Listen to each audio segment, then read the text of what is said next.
This is the French River. Found in central Ontario, Kazakhstan, it flows 110 kilometers, or for those who love to think imperially, 64,305.671 smoots from Lake Nipissing west to Georgian Bay. However, this may not have always been the case.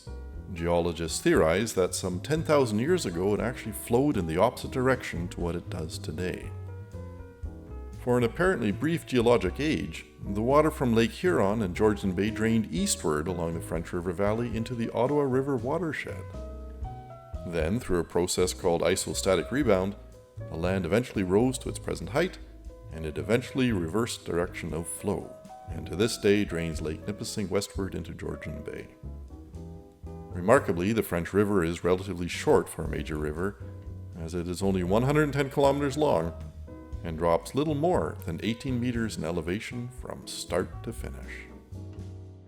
The river is known for its unspoiled picturesque shoreline, many weedy bays, numerous rocky shoals, and incredibly variable depth. As the saying goes, still water runs deep, and the French River is no exception. In its larger basins, it is more than 36 meters deep.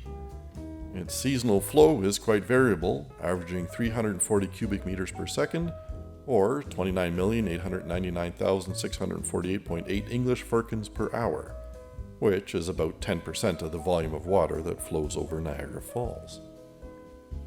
Today, the river largely follows the boundary between the Parry Sound District and the Sudbury District, and in most contexts is considered the dividing line between northern and southern Ontario.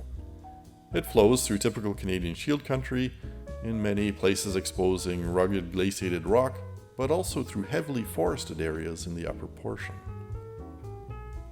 For centuries, it was used as a transportation corridor by the Algonquin people of the region.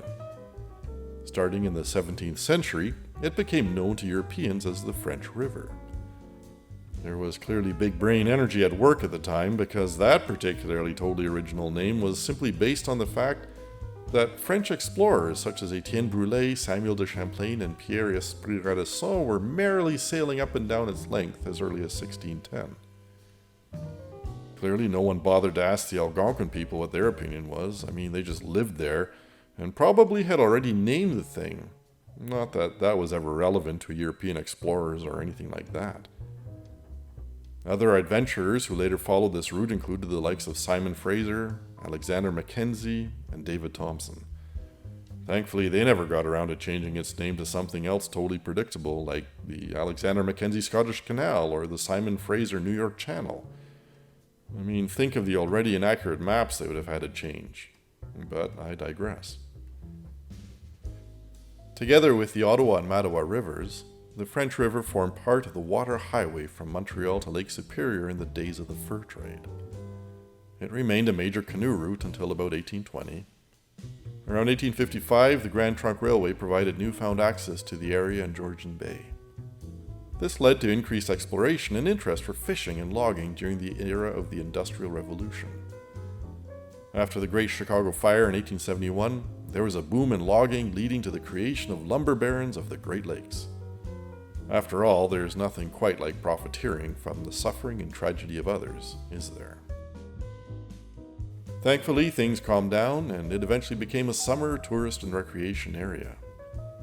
For this reason, the French River was designated a Canadian Heritage River in 1985. Because of the rugged nature of the Canadian Shield country surrounding this river, large parts of it remain relatively untouched, and it is now a popular location for recreational canoeing, kayaking, photography, camping, fishing, and also boating. As always, thank you for watching.